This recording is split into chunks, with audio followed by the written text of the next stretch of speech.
Konami has painted themselves into a corner, and I honestly don't know how they're going to get out of this. What's going on, Paisanos? V here. Come on, you guys. Well, on the video today. You see, Konami keeps making these reprint sets, and they're not bad, but they're bad for the secondary market. They're bad for collectors, kinda, sorta. There's good and bad about them, I guess is the best way to say it. And Core Century Secret Rare has basically been shoehorned in order to bump some cards that needed to be reprinted, but also the value of the cards. And what we're seeing here is Konami not slowing down yet again. 25th Anniversary Collector's Rare was supposed to, Core Century Secret Rare was supposed to be just for a year, allegedly. But Konami is continuing by making the Quarter Century Bonanza. Quarter Century Bonanza picks up where Rarity Collection sets left off, with a bunch of new twists. Get ready for a wild ride. Time for everyone to hit the jackpot. They repeat themselves. Quarter Century Bonanza picks up where Rarity Collection sets left off. By the way, that's not supposed to be together, but sure. With a bunch of new twists. Get ready for a wild ride. Why did he say it twice? Because we got a lot to unpack. Here's what's new. Quarter Century Bonanza packs are 5 cards per pack, like the first Rarity Collection, but they replaced the Super Rare in every pack with a guaranteed Luxury Secret Rare, Platinum, or Quarter Century. That's guaranteed Luxury Secret Rare in each pack is only available in separate 200 card Nostalgia Pool that is available only this Luxury Rare slot, and is independent from the standard 78 card set that's also in this pack. Quarter Century Bonanza is 2 sets in 1. Alright, so let me explain this to you. First of all, this is insanely horrible and greedy. So this is a 78 card set, which is probably going to have some average cards at best. The money cards are going to be from the 200 card Nostalgia Pool. Now, in your regular core set, well, this is technically a subset, but in this subset, the 78 card pool, and there's a 200 card pool as the 1 in 5 cards that you can ideally pull from. See, that doesn't make any sense? They are in turn making it infinitely more harder to pull these cards. Okay? So this is not made to be easier or cool. It's made to be infinitely harder to pull these cards. They're making these cards a lot harder to pull. Once again, I want to say it twice. It's Konami gets to say it twice. And they're selling it to you like it's a good thing. Imagine winning a scratch. Imagine buying a scratch off like for $10. You're scratching, and then you win. But instead of winning and you go to click what's your, scratch what's your prize, it says get your ass on a scratch off, and maybe you'll win on that one. That's basically what they're. It's really fucked up. We're printing this 200 card Nostalgia Pool because Core Century Secret Rares are only here during the 25th anniversary, which they've been milking for well over a year at this point. And we know that you have a lot of cards that you want to see as Core Century Secret Rares before that chance goes away forever. Now, that's not entirely incorrect. I think there are a lot of cards that desperately need a reprint as QCRs. And I'm a fan of a lot of cards getting QCR reprints. I think it'd be excellent. But these QCR reprints also impact, well, the alleged higher rarity, which allegedly is Starlight Rare, which I haven't reprinted in a very long while, actually. It's kind of going the way of Ghost Rares. The last call for Core Century Secret Rares is coming, so let's kick everything into overdrive starting right now. We've already printed a card that has a Quarter Century Secret Rare version in that same rarity. Basically, they never reprinted a QCR Diabell Star, a Promethean Princess, as a. They haven't made another QCR version of that, which is true. They haven't. We never printed a card that has a Core Century Secret Rare version in that same quality ever, and we're not going to start. This has kept some cards which have Core Century Secret Rare versions out of products like Rarity Collection in the past. We're going to get around this by including cards in this pack that already have a Core Century Secret Rare version, like Superharmonization, Promethean Princess, Pasora Flames, and Diabell Star the Black Witch. We'll just leave them out of the Core Century pool. Alright, everybody. You like these cards? You like them, right? You get reprints. That's kind of cool, right? But if you think you're going to pull a Diabell Star or Promethean Princess or Super Poly as a QCR in the Bonanza, you're wrong. Nope. No. Don't worry about it. Don't worry about it. You'll have a chance of pulling it as a Luxury Secret Rare, just not a Quarter Century Secret Rare. Cards like this will still be available in Core Century Bonanza as Platinum Secret Rare, Prismatic Collectors, and Ultimate Rares, Ultimate and Secret Ultra Super Rares. So once again, this is the thing where I'm glad they're doing a reprint. I'm actually glad they're not doing this because this hurts Konami, by the way. Konami's not thinking about you, they're thinking about making more money. So they're gonna sell this to you as reprints. You have a chance of pulling all Diabell Stars, all Promethean Princess, and every rarity except QCRs. Because had they done this, and this is what when I first read this, I thought they were going to do. If they made Promethean Princess a QCR in the Core Century Bonanza, nobody, and I mean nobody, every time they release a core set and they go, oh, here's a QCR, we'll tell them to go fuck themselves. Because I'll just wait till you reprint and I'll buy it as a QCR in the reprint. Or if you reprint Promethean Princess as a QCR, I'll just go back to the original version, which you fuck those people over, and I'll just buy it for infinitely cheaper. So luckily that's not happening. That is cool. It keeps some value in this game, which I'll be honest with you, if Konami had a chance to reprint Promethean Princess as a QCR, they do it in here, if it didn't piss off the entire play base, as well as hurt the secondary market. So it's cool to see another reprint set. I'm always a big fan of reprints.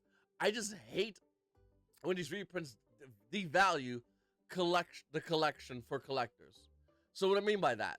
Well, first of all, if Konami was to go ahead and make, I don't know, let's say Ash Blossom Joy Spring a Core Century Secret Rare, people will be pissed, right?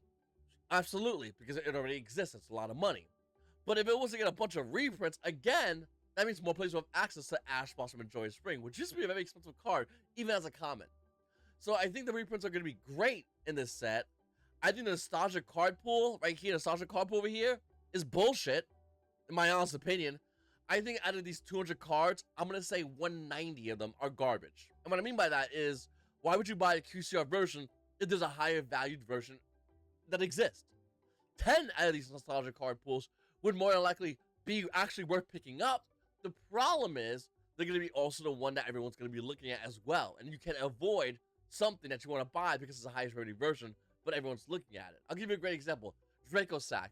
If Draco Sack got a QCR, which would be a cool looking QCR, everyone's going to want that. Everyone. That's a one of, but everyone still wants it. And of course, you got them Konami so fucked up if you do not think they're going to make more QCRs of Edison format cards, which may or may not be good. So, look at that Battle Legends Terminal Revenge. Actually, no, it wasn't this one. It was the 25th Anniversary Collection 2. They reprinted a ton of Edison cards without you noticing, because if you played regular Yu-Gi-Oh!, you didn't see it. DD equals an Edison card. It's also using the meta sporadically, but it's a must-have Edison card. There's right there. Okay? Hold on. Judgment, Edison card. Nobody really plays it. Somebody might side it, but for the most part, no one plays it. Yeah, Charging the Light Brigade, that's an Edison card. What's it doing here? No one plays that in regular Yu-Gi-Oh! Why do you think Lights is going to be the best deck in it? No. E-Telly. Well, not really an Edison card, but still, you know, throwback card. Let's see. What else they have? They have another card over here as well. I mean, yeah, you got Solemn Strikes and all, and Warnings. Oh, there's Raiko. That's an Edison card. What's he doing there? No one's playing Raiko. But they're not stupid. They know. And then I'm missing other Edison cards probably. But there's a lot of Edison cards that have gotten a reprint in this set. And more than likely, Konami saw that players bought that and liked those cards. Even though I think Virtual Print's infinitely better, but that's a whole different video. So what they're going to do is probably make QCR versions of like Dark End Dragon, and Dark Arm Dragon potentially, and other cards. I'm not sure Dark Arm Dragon has QCR. Nevertheless, Black Wings. They're gonna make a Black Wing QCRs. Why not? Fuck it. This is something Konami more likely is looking to do. So they're gonna reprint a lot of older cards from ESO format because they want to capitalize on that market.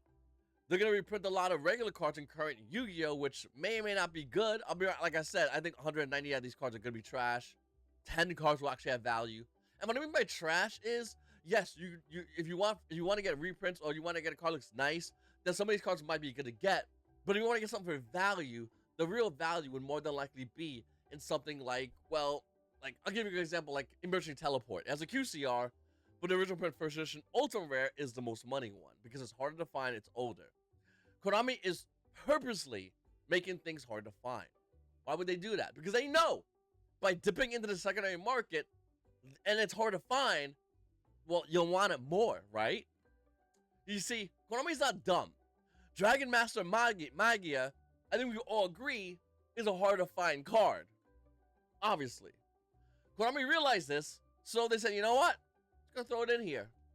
Because it's hard to find, you're going to want it. Does this card see any play? No, of course not. Fuck out of here. But the reason why they threw it in here is because now Battle's Legends Tournament Revenge has a card that's worth $580. So, you want to play the lottery? There you go. And, I mean, I'll be honest with you, if there was any kind of regulation in Yu-Gi-Oh!, this would be seen as unfair marketing. Unfortunately, Konami, Yu-Gi-Oh!, other games like Pokemon, there's no such thing as unfair regulation. There's no, like, thing that exists to stop them from doing these, basically, gambling practices. Because at the end of the day, when you crack those packs in Battle Legends Tournament Revenge, you're gambling. You want this card. You're not cracking a pack of Battle Legends trying to pull an ass card. You want to pull a Magia. You're not going to be upset if you pull it. And by releasing the Core Century Bonanza, they are in tune. By making a 7 to 8 card core set, they're throwing in other cards. Like, once again, secondary lottery tickets almost. And it's really, really deceptive marketing, I'll be honest with you. I'm not saying I'm not going to buy this. Obviously, I'm going to buy some of these cards. Always buy singles. Do not buy sealed. You would be the biggest idiot if you buy sealed or any of this crap. But I'll be straight with you. I think this is unfair marketing. I think this is really scummy. Konami has been representing a lot of cards lately, which in part is great because it will give access to players to a lot of these cards. But at the same time, they're doing it in such a scumbag way. They're making so much money by doing these reprints. Now, and here's a question I want to ask everybody watching this video is, do you think Konami can continue doing this for the duration of the game? Think about it. You release some money cards, and then you immediately release reprints of those money cards. How fast does that really work? Pokemon has a different way of doing it, and it's infinitely different, and it works for Pokemon. And I think had Yu-Gi-Oh! Focus on doing that way, it would work. But you're going to Yu-Gi-Oh! Players that are paying a lot of money for these decks. I mean, what, $1,000 I think was for Fire King, with the rescue, with Fire Kings, with all the Promethean Princes, all that jazz, Snake Eyes. So what I'm trying to say is, I think there's going to be from the player base perspective, a lack of want from these cards. So I think Konami's going to keep trying to milk this because they make a certain money, and players are just not going to be interested in it after a while. They're not going to care. Not only that, though, you have to realize Konami is a company. So every year, they kind of compete against themselves via how much they make per year.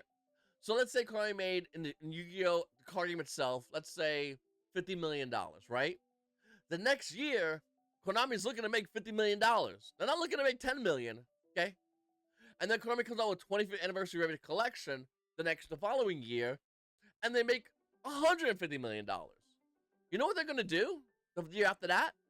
Release some more Remedy collections. Call it what the fuck you want to call it. As long as it's called a quarter-century horseshit, release it.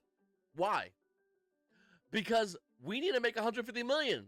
$50 million a year are bad years. We don't want those. Even the past 10 years, $50 million? Garbage. It's $150 million every year from this point on, or people are going to start getting fired. What's up? Then they do it. They keep doing this garbage sets, and they go, and they keep doing this stupid 200 card nostalgia pool, because nostalgia baiting a game that came out in 2003, 21 years later, 25 years later, allegedly, they think that this is going to work. This is only short-term and temporary. Players aren't stupid. They're going to catch on. They're going to keep, maybe the next thing Konami's going to do is make a new rarity and try to bait players with that shit. I don't know. That could only work so many times before players are sick and tired of being lied to. Like I said, I think this is a cool set idea. I don't like the 200 card nostalgia pool within the 78 card pool. That's straight up just hosing up your player base. But it's going to be interesting to see what are those 200 cards. It's going to be interesting to see if any of them will have value, which some obviously will. And even within the 78 card set, is it going to be trash? Or will there be at least 3 or 4 cards that will have actual value that you can pull from that card pool? Spoiler alert, there's probably like 1 or 2. But continuing that every year, Konami cannot go down anymore. It's considered a loss as far as business-wise. So they better hit $150 million. Next year, $150 million. It's all the time. No more $50 million. That's done already. And Konami's going to continue doing this until they see this game as a failure by making only $50 million one year. You see how problematic that becomes? I think Core Century Secret Rares are cool for the game. I think they're really great. but I think Konami has gone greedy with them, and it's only going to bite them in the ass. I've been saying it for a very long while, and I'm still going to continue saying it. My personal opinion, I think Konami is looking to sell the Yu-Gi-Oh! Trading card game. They're looking to package it and sell it off. And the reason why I say that is, if you're looking to sell something as a corporation, you want to show good revenue. You don't want to sell something that's having bad revenue. So how do you get good revenue in a card game? The cheapest and easiest way is to bet against your own secondary market, which Konami obviously is doing. So, I think Konami's looking for a buyer for the Yu-Gi-Oh! Trading card game IP. I think Konami's looking maybe to bundle it or maybe have a lease or whatever it is. But I do think Konami's looking to offload this, and they're busting their ass in order to get someone to look to buy this. And when you go to look and see how much revenue Konami has made as far as the trading card game IP, well, they'll say, hey, we made $150 million the past couple of years. We're kind of nice, actually. We went from 50 million, and now we're at 150 million. So now, listen, the past 3 years, 150 million, boys. 4 years, 5 years, 6 years, 50 million. You understand what's going on here? That's what I think is honestly happening. I've been saying it for a very long while. I know no one's talking about this, but it screams to me that they're looking to sell this, but they're looking to sell it showing revenue so they can sell it at the most money. That's what it comes down to at the end of the day. This game is all money, and obviously Konami loves to take your money by making a subset within a subset. Really scummy marketing practice. With that said, like I said, I'm still going to buy this. I think a lot of places are still going to buy this. But I will tell you, like I've always been telling you on the channel, buy the singles. And hopefully Bandai doesn't buy this fucking card game, because then this game is screwed. I think the best company to buy this card game, in case anyone wants to know my crazy, wild idea, is Sony. Sony has been looking to buy Konami IP for a very long while. And if Sony was to buy this, it would be a fresh new slate. Now, we don't know how bad the Sony overlords are going to be. But whatever it is, it's probably going to be better than Konami overlords, who are currently screwing over the card game, screwing over the community, and just basically insulting everybody, especially if you're an American. So, we don't know what's going to be happening yet, but I do think this game will be sold, and I do think Konami is doing this, once again, to farm more revenue. It's not about pure revenue, it's about net revenue, as overall revenue, to make sure they can sell this at the highest premium as possible. And then, I really appreciate you guys watching my video. Make sure to hit the like button if you haven't subscribed already. Make sure to hit the subscribe button. It's your boy V, and you guys all have a great day.